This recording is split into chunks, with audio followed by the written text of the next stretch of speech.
The first day of Drizztmas my dark elf gave to me a sentient crystal artifact, as evil as can be. Cheers. Ho, ho, ho, and Merry Drizztmas, the one holiday in the year that's all about the D, the big D, the Drizzt Do'Urden. And this will be a series of 13 days where we talk about the first 13 Dark Elf novels by R.A. Salvatore, in publication order for reasons that I'll get to later.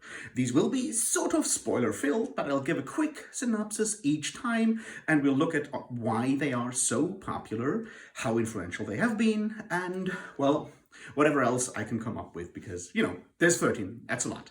And today, we'll be starting with the first one, which is The Crystal Shard, published in 1988. And it has 4.12 stars rating out of 55,000 ratings on Goodreads, which is insane and wrong, objectively. And we'll talk about that too. And the way we're going to do this is in sort of 3 steps. First, we'll talk about the relationship to Dungeons & Dragons and Forgotten Realms. If you want to know more about that, please check out the Drizztmas Eve chat I had with Liam over at Liam's Lyceum. I'll link it down below. Then we'll talk about the structure of the novel, what it does, how it does these things, and why it does these. And then we'll talk about why so much of it is bad and what could be salvaged. That's sort of roughly where we're going with this. Ready? Then strap in for the quick synopsis. The Crystal Shard follows a group of adventurers, these being mostly Drizzt Do'Urden, a dark elf or drow, Bruner Battlehammer, a dwarf, and Wolfgar, son of Bjornigar, a human barbarian, Regis, no actual second name, but nicknamed Rumblebelly, a halfling thief, and just barely sometimes Catty Bree, a human archer, and a woman, which means she gets very few lines and only shows up on the covers of these books at around book 12. So yeah, we'll see how that goes. They live in the north of the Forgotten Realms, in a place called Icewind Dale. And they have to defend it from first a barbarian invasion and then a monster invasion. That's the story of this book. Now let's look at the kind of constraints and requirements for a Dungeons & Dragons tie-in novel, and then we'll talk about the rest. Alright, so this is a tie-in novel for Dungeons & Dragons, not only for Dungeons & Dragons, but for the Forgotten Realms setting. Now, the Forgotten Realms setting got published in the middle of the 80s. It's when tabletop role-playing companies started to send out, produce a lot of different settings. Each of these settings had a bit of a unique vibe, and a lot of them came with fiction set in those worlds. The most famous, outside of Drizzt, of course, is probably Dragonlance, with the Dragonlance novels by Margaret Weis and Tracy Hickman. We're not going to talk about these anytime soon for reasons. There were other settings published by TSR, Tactical Studies Rules Inc., which was the company running Dungeons & Dragons at the time, later bought up by Wizards of the Coast, who are still running it. They're although, owned by Hasbro, so never mind. Point is, they have a bunch of settings. They also have Dark Sun, which is a bit of a post-apocalyptic one with cannibal halflings. There's that. They have Ravenloft, which is a bit of a gothic one, and a bunch more. Forgotten Realms, however, is probably the most successful one next to Dragonlance, probably more successful than Dragonlance. So they launch it, and they need some fiction set in it. The first one that comes out is Darkwalker over on Moonshay, whatever, that one. And then in 1988, R.A. Salvatore, a new author, gets his big break to publish a trilogy called the Icewind Dale trilogy. He has 2 months' time to write the first novel, which is The Crystal Shard, and obviously these books have to do something. That something is present the setting, so people who are, slightly interested know how cool this place is and go and buy the setting material, buy some adventure modules to play in there, and so forth. It's advertisement, basically. It also should probably showcase Dungeons & Dragons, or the style of play that Dungeons & Dragons promotes at the time, in a lot of ways, and yeah, hopefully be somewhat entertaining. That also means there's a target audience. That target audience is, not to put a finer point on it, white, male, and roughly 14 years old. So children, mostly. We're coming right out of the satanic panic in the US, the first satanic panic, which means that maybe you gotta hold off a bit on the more necromantic side of things for the time being. We're not talking about the satanic panic today. That might be a topic for a different day. So these are sort of the requirements and the constraints. Make it at least, adolescent appropriate, YA basically. Make it action-packed and interesting, and showcase as much of both Dungeons and Dragons as a whole and the Forgotten Realms in particular, so people get excited and buy other stuff. Now let's look at the structure of the novel, and then look at how Salvatore succeeds or fails to succeed, and where these problems come from and where they go. The structure of the novel is 3 parts. A lot of these novels will be split into parts. The first trilogy, the Icewind Dale trilogy, each of these novels is split into 3 parts. Each part is introduced by a first-person narration of our potentially main hero, Drizzt, talking about something vaguely philosophical and not too interesting. It's usually very bland, high school philosophy, motivational poster kind of stuff that sets the mood, or supposedly sets the mood, for the next part of the story. Each of these novels is also introduced by a prologue that kind of sets us up for the exact story. Now, Ice the Crystal Shard starts with such a prologue of a demon named Ertu sitting on a mushroom throne, yelling at another demon because he's looking for an evil crystal artifact called Cruelty, a crystal shard of, the crystal shard of the title of the book.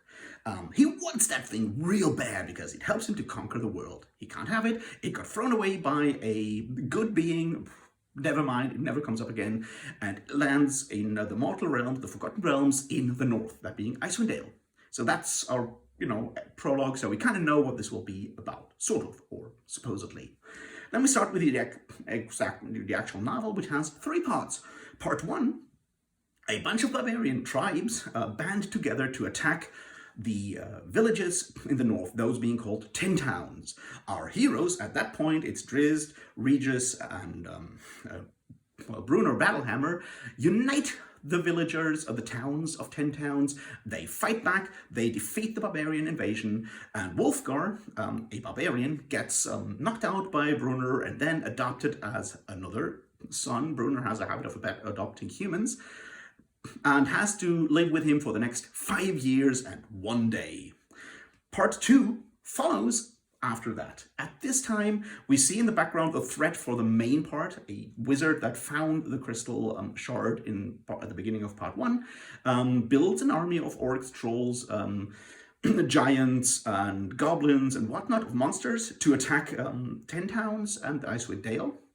That happens in the background while Brunner teaches Wolfgar to be a really good fighter, smith, and all kinds of other stuff. It's a bit of a coming-of-age part. It's the Conan walking around the Wheel of Pain and then learning to be a fighter kind of part of the story. He gets a magical warhammer, and then, first giants and orcs show up, and they have a bit of a battle and realize that there's a huge invasion coming. Part 3 is all about that huge invasion, or the way it does go, which means they try to unite the cities again. The cities don't want to unite. Then our heroes have to do all kinds of hero stuff to defeat the evil wizard and his invasion. The end. That's the structure. Now, I think this is very clever, especially part 1, I think works really well.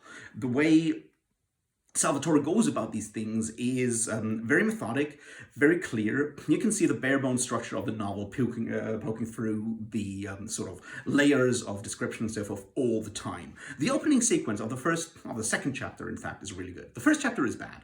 First chapter covers our supposed bad guy, Akar Kessel, a young and not very bright wizard student, killing his master because other wizards have told him that he can be master after that. One quick nod, Akar Kessel. Kessel is a German word which means cauldron, which maybe was on purpose or maybe not. I'm not quite sure with someone like R.A. Salvatore. He's also not exactly the master of language, to put it mildly. Now, that's sort of the thing. Castle then gets left for dead and discovers the crystal artifact. The artifact takes him over because the artifact is much smarter than him, and he starts building his tower somewhere and assembling an army. Then we come to the chapter that I think is really important and does a lot of things well, which is the chapter that follows with Regis lying on the beach, watching the lake and people fishing on the lake.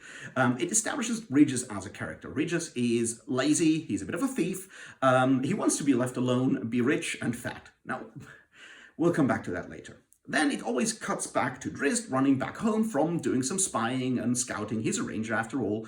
And then getting into a battle with a bunch of yetis, which he does athletically incredibly well until something slightly goes wrong and he gets saved by his good buddy Brunner Battlehammer, the dwarf.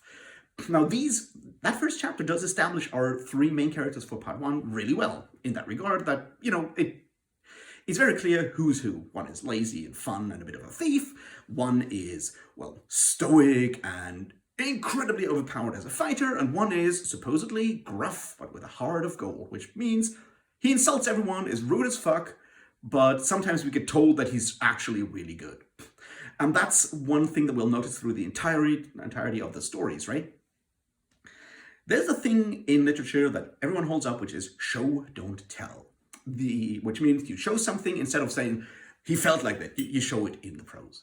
There's an opposite of that, which is tell, don't show, which is something we find in a lot of older novels. It's just a matter of style, really. And then there's something which I would call yell, don't show, which is what R.A. Salvatore does, because he spells out every single emotion, every single motivation very, very clearly. He does so basically in large, loopy handwriting in colored crayons, so everyone at the back of the room still understands what everyone is feeling and doing at every point, which does not work well in a novel. It is, however, something that is important when you play and run a role-playing game, because you're sitting at a table, everyone's kind of improvising, and if you're not like really good theater kids with a lot of improv experience, you need your signals really straight in your face so you know how to react. So I can see this as a bit of a holdover from, this being about gaming, if I want to excuse it. If I don't want to excuse it, I'll just call it really, really bad writing, or at least very lazy writing. And I just wanted to point out that whole chapter to see what we're dealing with here. The rest of it is done fairly straightforward. We have the barbarians meeting up. They have a traitor from the villages who wants to actually, help them take over the towns. We have a cool barbarian scene where they have a singing competition, which, establishes something cool about their culture. The only thing that's really cool about them. And then we have the whole battle. Throughout that, the uniting of the tribes is done by Regis using a ruby pendant, which has magical powers. I guess it does, in fact, cast the spell charm, so you can actually convince people to work together for once. And they do. They fight back. They defeat the barbarians. The young Wolfgar, who is the standard bearer of one of the barbarian tribe kings, gets knocked out by Brunner and adopted. Part one is over.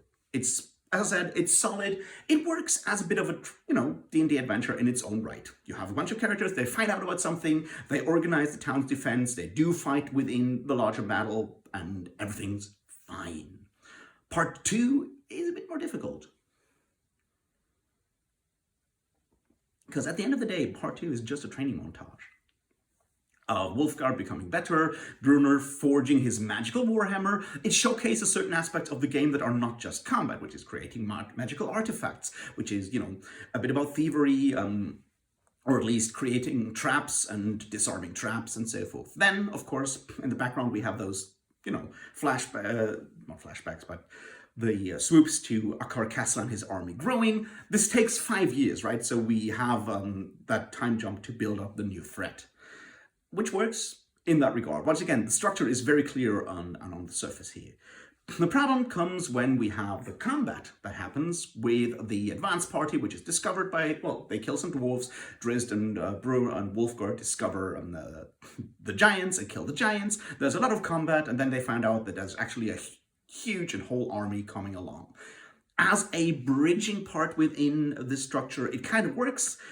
It's as plagued by the usual things that like a middle novel in a trilogy is also kind of plagued with, because you have to build up to the big climax. And it spends a bit too much time talking about different aspects of the game that are not very fun to read about because they're mostly fun to play. Then the final part is, of course, Regis got discovered using his magical artifact before, so the towns are not cooperating like they did before, so the threat is obviously worse than, it was in part 1 of the novel.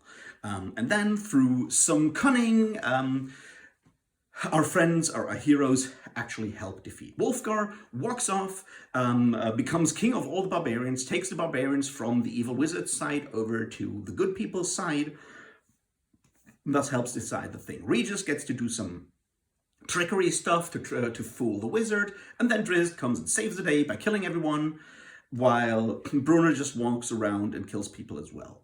And that's kind of how it ends. And then there comes, of course, a quick kind of cliffhanger or setup for the next novel, which means that Brunner tricks Drizzt to help him find his lost dwarven homeland. That's the end of the novel. That's the structure. As I said, it kind of works pretty well as something that covers a Dungeons & Dragons campaign and does represent that fairly well. So we're good with that, right?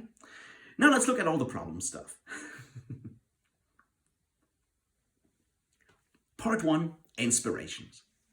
Now, Dungeons & Dragons as a game has always worn its influences on its sleeve, and so does this novel. And we can see a lot of these things here, right? Regis is very much a caricature of Bilbo from The Hobbit. He loves to eat, he's a bit, a bit of a coward and doesn't want to fight. He tries to trick people and he wants to be left alone. He even wears a fucking waistcoat. So there you go. It's a one aspect of Bilbo's character turned up to 11. That's what we get here. Now the problem is that's all these characters, which once again is a result of this being a game where people don't have time to, spend years working out every nuance of a character and how they speak. It's just a problem because this is a novel and not the game itself. Now, Brunner is the same. He's basically Gimli mixed with one other character that is key. That other character is, of course, Yugi, the dwarf from 3 Hearts and 3 Lions by Poul Anderson, who's a dwarf who speaks Scottish and loves beer. So we get Brunner loving beer, and or we assume so because he has a foaming beer mug on his shield, and Brunner speaking Scottish. The problem is, of course, R.A. Salvatore doesn't know Scottish. He doesn't know any accents, and all his monsters have terrible accents, and the pseudo-fake Celtic accent of the dwarf is painful to read. It would have been better off without that, is my point. So once again, we have a one-character triad, right? He's angry, he's constantly rude to everyone, but everyone kind of puts up with him because he's got a heart of gold, which is sort of like the Gimli part, I guess. But once again, it's a very surface level reading of all these characters that have been the influences here. Same goes for Drizzt Do'Urden. Drizzt Do'Urden is, of course, basically Aragorn if you don't understand Aragorn. He's stoic, he likes to protect people, he likes to stay in the shadows and, not run around. But the slight let's mistrust the Rangers we get from Lord of the Rings is turned into, oh, he's a drow, and drow are evil, so everyone hates him, really hates him, which is not exactly how Rangers are portrayed in Lord of the Rings. But once again, it's a very surface level reading of a bunch of parts of the inspiration that are then turned up to 11, which once again makes sense on a gaming table, but doesn't work that well in a book. Fourth character is, of course, Wolfgar, who is basically Conan the Barbarian, but slightly different. He grows up, he's the bestest fighter in the world. He likes to use a warhammer that's basically Thor's hammer Mjolnir, but it's called Aegis Fang here. Yeah, he likes to fight. Once again, it's a very surface level reading of Conan, who's more of an existentialist character than anything else, really. But that might just be too much for 14-year-old boys to understand. There might be a bit of Fafard in here, but it's very hard to say, really. So these are 4 characters. They, once again, showcase the main influences, which is sword and sorcery, pulp stories, and a bit of Lord of the Rings, and very much, 3 Hearts and 3 Lions by Poul Anderson. That's what we get. One issue that we have here, and I think it's important to point that out, is this is a group game, a group novel. We have 4 more or less characters that are on the same level. It is not a story about Drizzt. The only thing that makes it a story about Drizzt at this point is the first person introductory bits at part 1, 2, and 3. This makes sense because, Dungeons and Dragons is a group game. You don't play solo adventures for that. You play Wizard of Firetop Mountain or one of the countless solo adventure books that were published in the 1980s. This is a group game, so it makes sense to have that group. That's one thing to be memorized here. The other part is there's no wizards here. Dungeons and Dragons does have a lot of spellcasters. It has, wizards, it has priests, clerics, druids, all of that stuff in the 1980s. And we don't see any of these. When it comes to magic, all our characters have are magical artifacts, which is the ruby pendant that Regis uses. It is the magical cat Guinevere that Drizzt can summon, and it's the magical warhammer that Wolfgar gets. Now, this is an interesting choice because all the magic is done by wizards at the time, who are the bad guys. The problem with that is, of course, they're very incompetent in this story. They have to be, so our heroes can actually, take them down.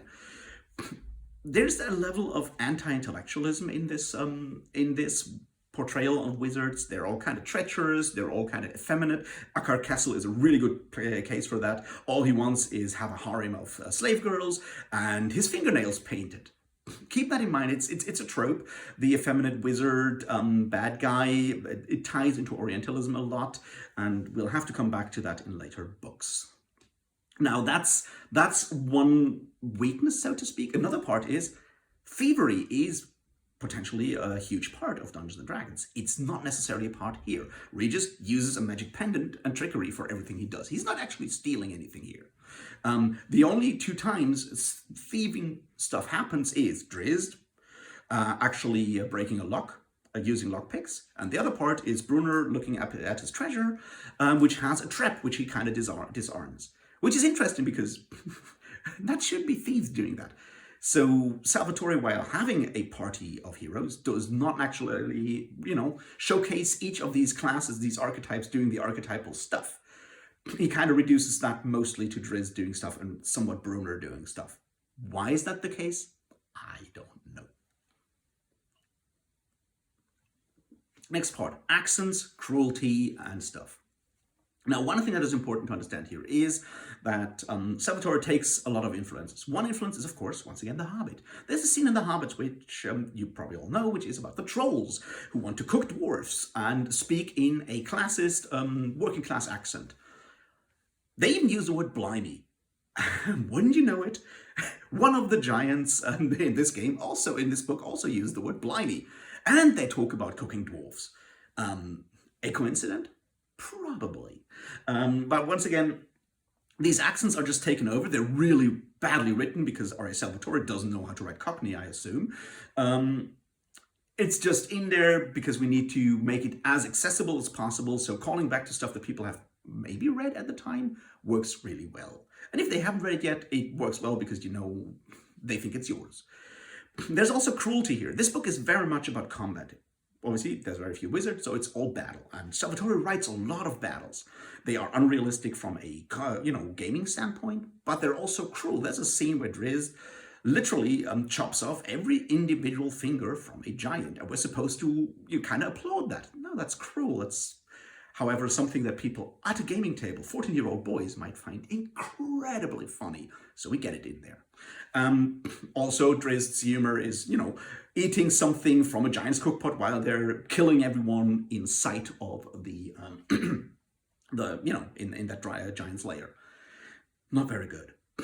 There's a level of cruelty to these books in general, which is part of the setup because there's alignment. Monsters are evil. Yetis are evil, orcs are evil, trolls are evil, giants are evil. You can just kill those people, those groups of people, because they're officially bad guys. So there's a level of vindictiveness in these books. It comes through in scenes like the one I just talked about, with chopping off, fingers and making these kind of macabre jokes. Does that make for good novels? I am uncertain. Now let's look at one or two other bits and then we'll wrap this up. Let's look at the setting. This is Icewind Dale. Icewind Dale is in the high north of the Forgotten Realms. It wasn't even part of Ed Greenwood's original Forgotten Realms. R.A. Salvatore got to play with this all on his own, which is a clever idea. You have an Icewind Dale box set that you can buy so people can play in the same place as these novels are set, and that could be cool. You could maybe even meet these characters from these novels. Would you like to? I don't know. Would you like to meet any of the other characters that show up in these novels?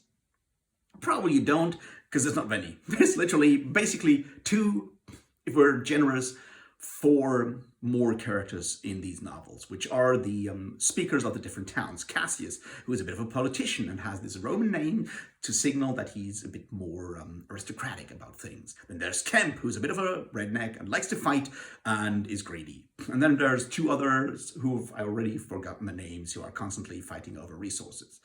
That's maybe all the characters that you get. Each of them, once again, has like one characteristic, if we're generous, and that's that. Calibre, once again, shows up twice, speaks in the same awful dwarven pseudo-Celtic accent, and that's that, basically. Oh, she maybe shows up thrice, and we learn that she's looking good, and Wolfgar has the hots on for her. And yeah, of course, we do need to have that.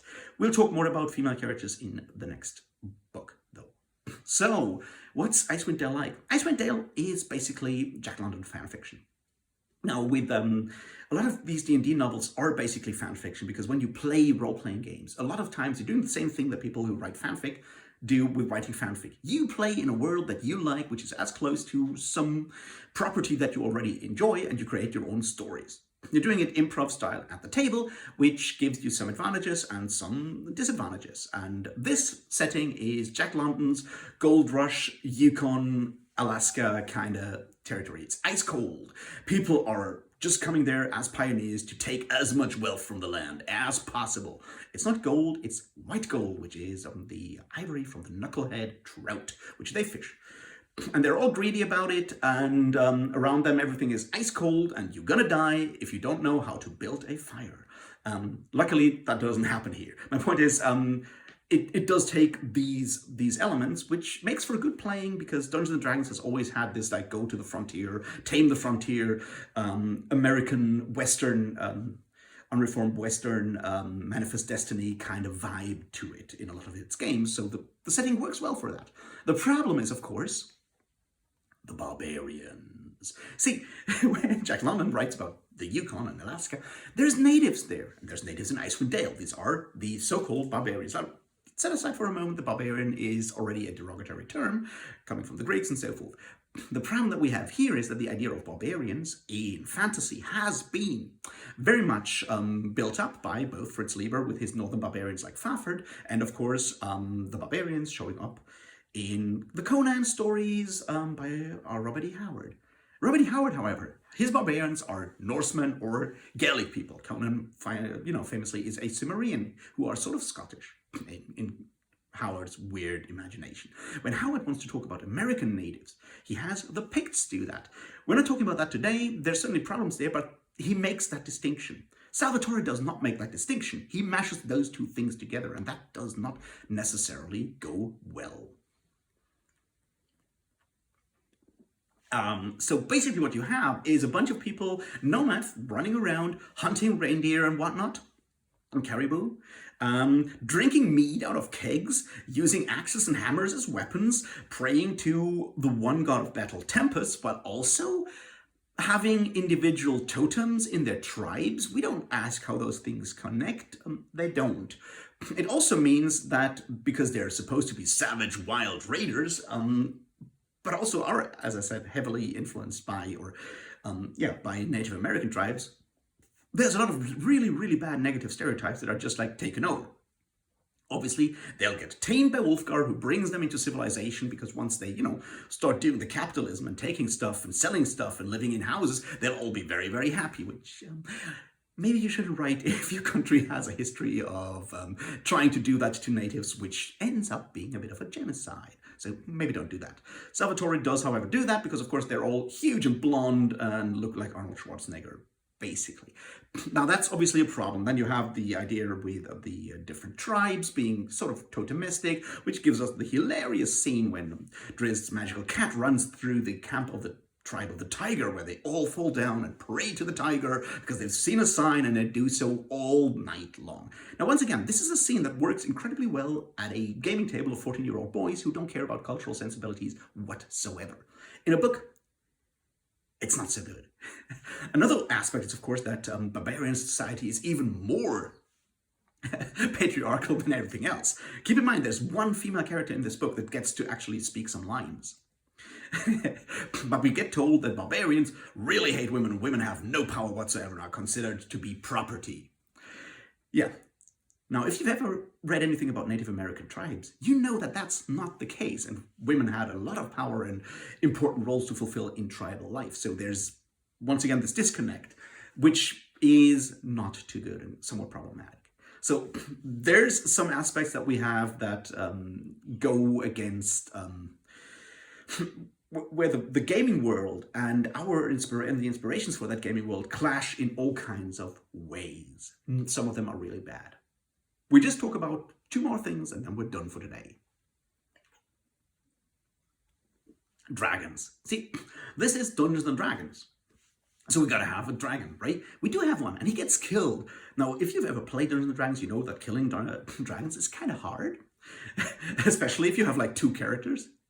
They do it by a trick, although to be fair, this trick is pretty cool. They kill the dragon, they do the thing, it has to show up. A similar important thing, and this kind of leads to a bit of an issue there that we have again and again, is the demon. Remember the demon from the intro? From the prologue? Ertu? Yeah, he shows up again because Dungeons and Dragons has demons and you get to slay demons, and that's really cool. His plot part is, however, so ridiculously unnecessary beyond just showing off a cool demon. Because he gets summoned by a wizard, by a different incompetent wizard, breaks free, joins Akar Castle because he really wants to have that artifact, then flies off and gets killed by Drizzt. And that's it. He just gets to hang around, yell at the incompetent wizards, and get killed. But we've seen a demon and he got killed. So that's once again one of these problems that we have when you have to showcase a lot of aspects of the game, which leads us to that whole final part that I wanted to talk about. This book is full of combat and full of monsters because Dungeons and Dragons, coming from a war game, has a lot of combat. And for combat, you need a lot of monsters to avoid, all those pesky moral questions, for now at least. So we get orcs, we get goblins. They're all incompetent and somewhat stupid, and there's a lot of problems with that. They're also all evil, so we can kill them all the time. The problem is, of course, that final battle is unrealistic in a lot of ways, because if you've ever played these games, that's not how they work. Characters are pretty weak, at least at lower levels, so this is not how Dungeons and Dragons feels, which leads us back to that question that I posed at the beginning. How well does the Crystal Shard fulfill the requirements and constraints of being a Dungeons and Dragons tie-in novel? It works well as advertisement. It's glossy, the characters are really cool, they do really cool feats that you won't be able to reproduce at the gaming table. So yeah, it's like advertisement. Does it make for a good novel though? Well, I would argue not really, because it is hampered by these constraints. It has to showcase too much combat to be really interesting. It has to drop in a bunch of monsters that just like walk through, wave at the audience and get killed, so we know these monsters will be in the Monsters Manual. It kind of has to shoehorn in the Conan the Barbarian thing into a setting that does not necessarily make for Conan the Barbarian type Nordic, Germanic barbarians, which leads to the unfortunate and terribly racist stereotypes that are kind of built together with the Native American introductions there, inspirations there. And at the end of the day, that's kind of where the whole thing ends. The structure works really well. We have build-up, we have one first part where our heroes can be competent, then we have a sort of power-up sequence in the middle, and then we have a much more important threat, much more dangerous threat, and our heroes defeat it against all odds at the end. So the structure works well, it's just that all the bits and pieces that are hung on the structure don't work so well, which kind of describes the entire series and often describes the experience of running a Dungeons and Dragons game, where you have a lot of great ideas and it doesn't actually come together at the table. That being said, it's still the best of the lot, by a long shot. Because of its focus on 10 towns, its focus on having a group of characters doing their character things, it works fairly well. It does have, well, a lot of monsters to kill that don't do too much stupid things. Our main character, our main bad guy, being very much a bit of a no-show here, shows up, is incompetent and gets killed. The bad wizards in the background kind of never show up in book one. All of this, it's readable, it works, sort of, and it gives you a good experience of what playing Dungeons & Dragons with a bunch of 14-year-olds in, I don't know, 1990 would have been. All the bad parts and all the good parts. If you have nostalgia for that time, yeah, I guess you'll get that nostalgia. If you are somewhat self-aware, you'll also cringe about a lot of things you would have found funny and interesting and cool when you were 14. Yeah, so it can only get worse from here on out, right? Yes, indeed. And we'll do that tomorrow when we talk about Streams of Silver. Until then, enjoy Drizztmas, drink some eggnog, do whatever it takes to survive. I'll see you tomorrow, and until then, cheers.